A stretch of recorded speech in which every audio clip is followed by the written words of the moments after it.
मोठी बातमी सध्या राजकीय वर्तुळातून समोर येते। अखेर मुरलीधर मोहोळ हे दमलेत आणि विरोधकांपुढे नमलेत। जैन बोर्डिंग जागेचा करार हा रद्द करण्यात आलेला आहे।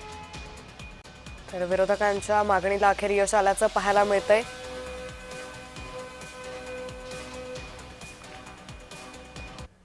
माननीय एकनाथ शिंदे यांनी दर्शन घेतल्यानंतर आपण सगळेजण भेटलो त्यांना आणि त्यानंतर त्यांनी सांगितले की 2 दिवसात हा तोडगा निघेल।